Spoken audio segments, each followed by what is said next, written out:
Hello. Today we're going to look at the problem that we did in class, the Roadrunner construction. We're going to be looking at the percentage of completion method. Again, under the new revenue recognition rules, we call it recognizing revenue over time, but this is one method in which we can recognize revenue over time. And Roadrunners Construction has landed a contract to build a new stadium. They bid the contract at $700,000. They estimate at the time they made the bid the cost to be $500,000 and that they will have a profit of $200,000. The construction is expected to last 3 years, 2017, 2018, 2019. They estimate that the costs that will be spent during that time in the year one will be 100,000, 186,000, and finally in the final year 314,000. They estimate at each point in time the cost to complete it. Here are the amounts that they actually will be billing. Again, we're looking at this from a historical perspective and how much they actually collected. So the first step we take when we do a problem like this is we're going to complete a table to be able to estimate how much revenue and gross profit that we will be recognizing over the course of the contract. So the first thing we're going to do is enter in the contract price, $700,000 at each point in time because that is the contracted amount. Then we're going to look at how much total cost is there to date, because how we're going to be uh, allocating revenue and then ultimately gross profit is by a cost to cost comparison.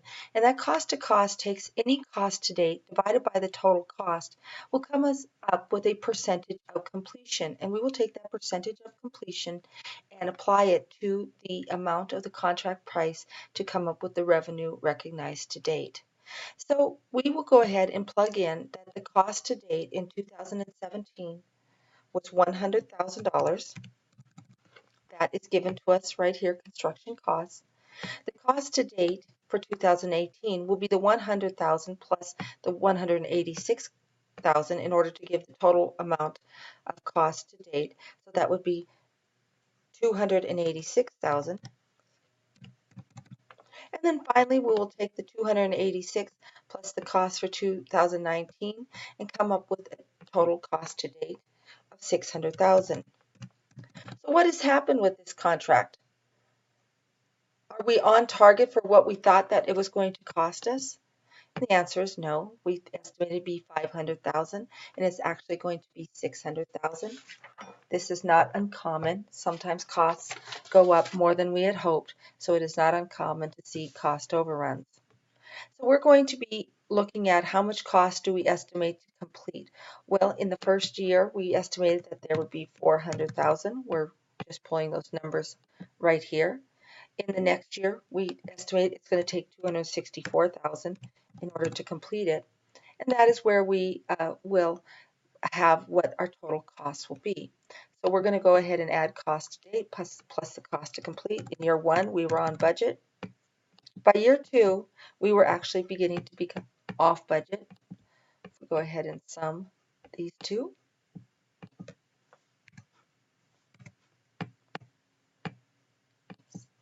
Sum. Right. Having a little problem. I'm just going to go ahead and add these two together.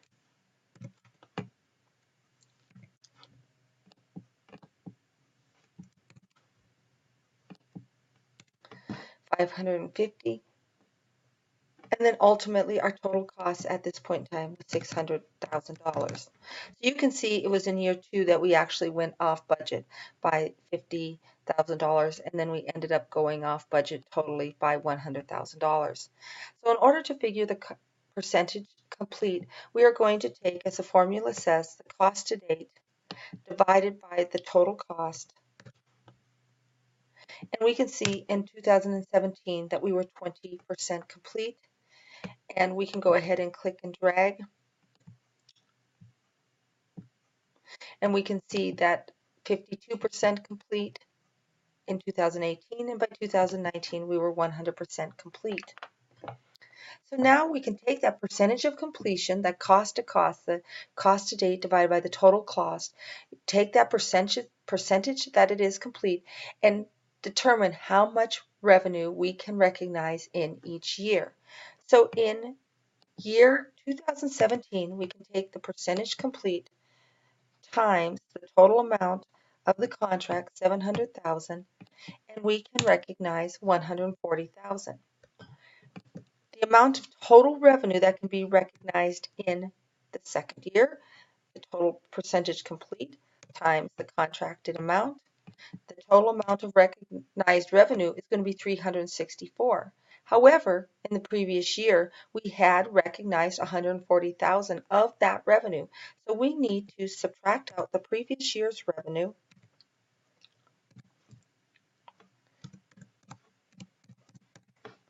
in order to come up with how much revenue that we can recognize in the current year. So I'm going to try that sum button again.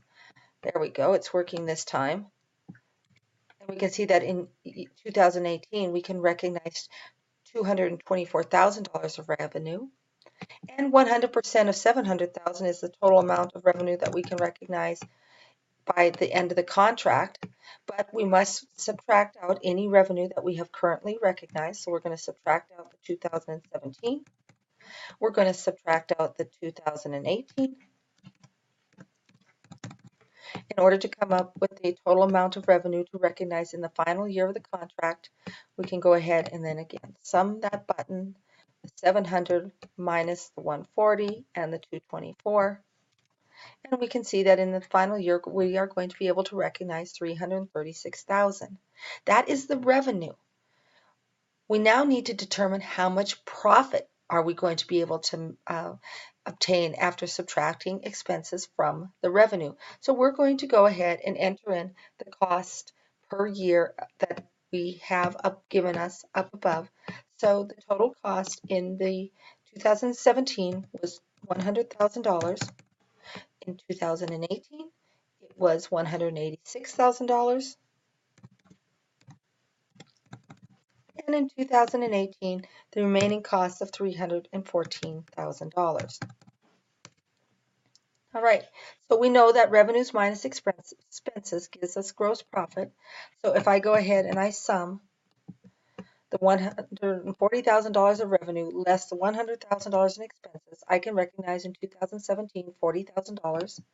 I can do the same for each one of these years. I can sum the revenues to date with the expenses.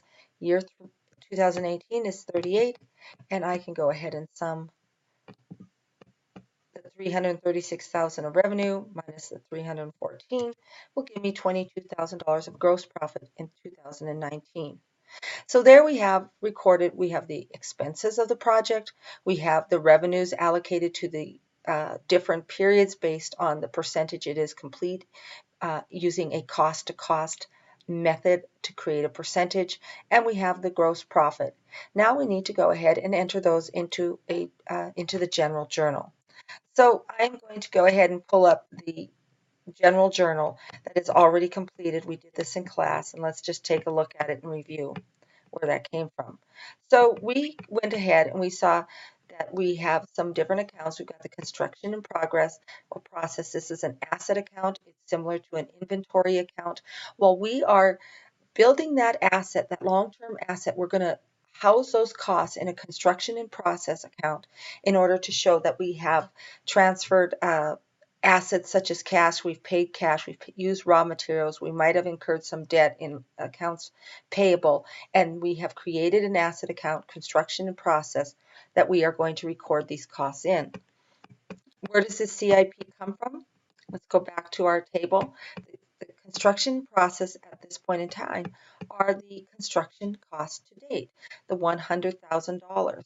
So that is where it's coming from. And we're going to go ahead and just say that all of these were out of cash. We'll go ahead and just say this came out of cash. We paid cash for everything. Because in the T accounts, we're going to keep just one T account.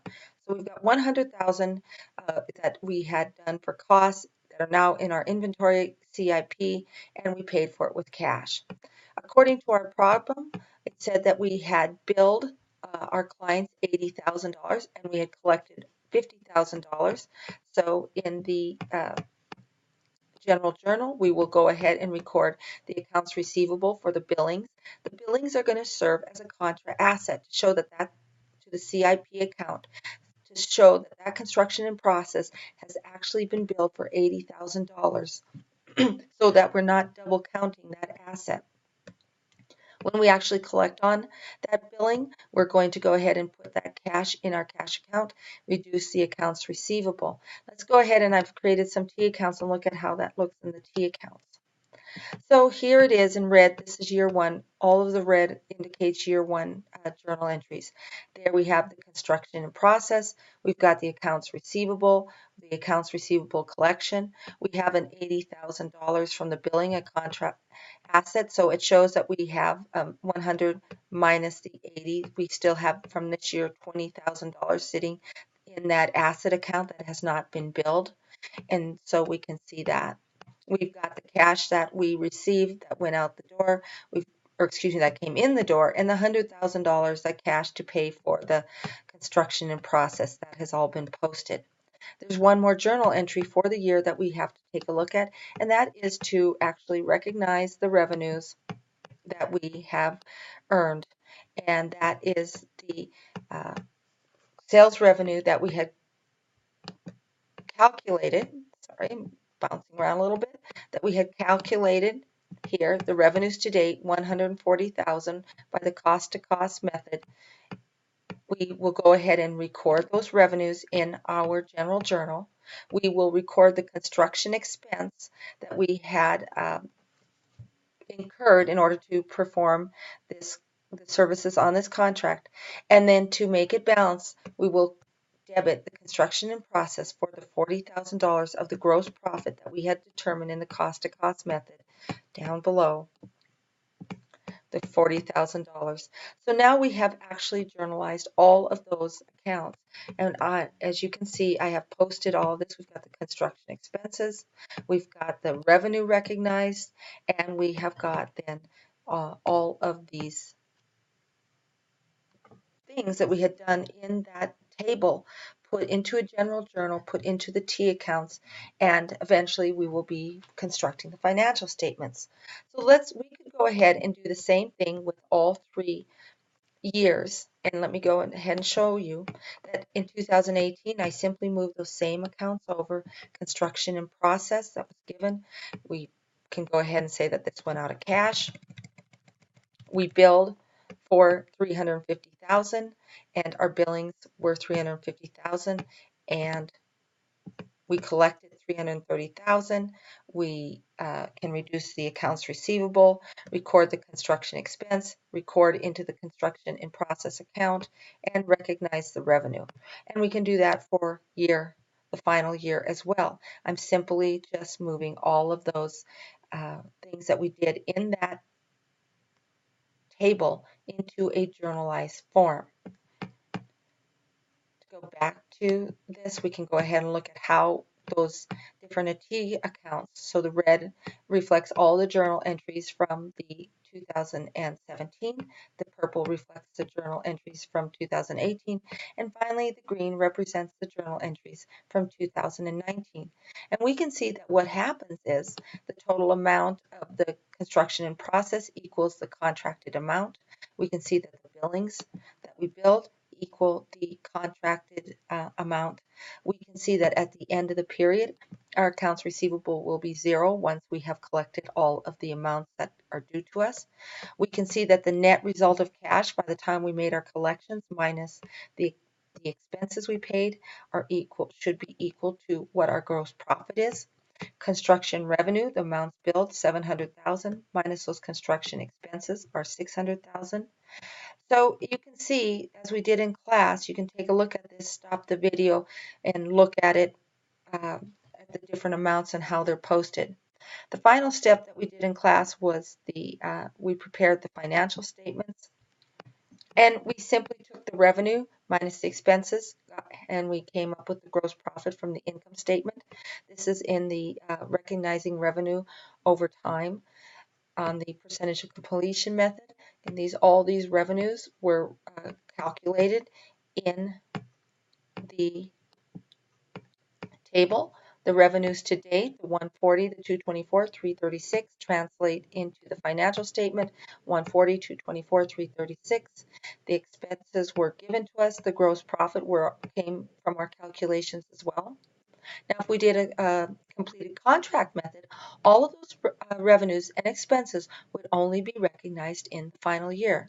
That could really make a difference in how our income statements, how our tax liabilities, other things would be represented in 2017 and 2018. So this really does give us a better representation of how we have earned those revenues and recognized profits. If we take a look at the balance sheet and how that would look, we would see in the first year that we just simply would post what is the ending balance of our accounts receivable. Go ahead and look at that.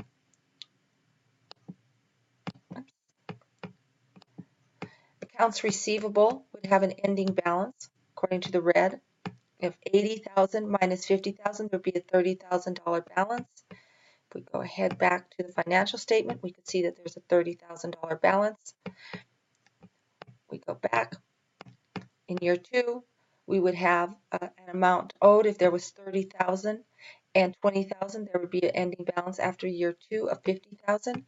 The financial statement will show that we have a 50,000.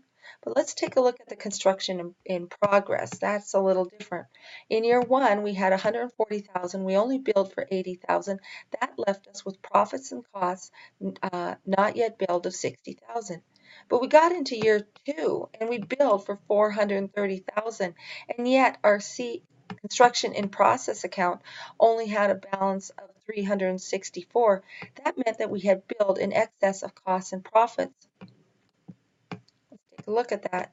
The construction in process, if we went ahead and summed this, we would see that we had billed in excess of what we had completed in work. And so because we had billed in excess of what we had completed in work, we actually are going to now have a debit balance.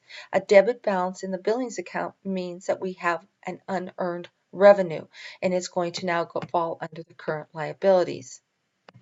By the end of the 3rd year, we have billed all of it. It is off our books. If we go back and look at the end of the year, 3rd year, we have no balance in our accounts receivable.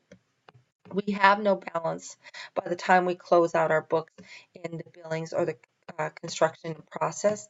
Let's show you that those closing entries, because they will net each other out. Billings and construction process will net each other out. They will be at a 0 balance. So we will have nothing in our balance sheet in year 3, and that will not change under either method. Only the income statement, when we recognize, we still are going to be having an asset on our accounts. We still will have liabilities. And so that will complete all of the Roadrunners problem. I hope this helps. Please email me if you have any questions.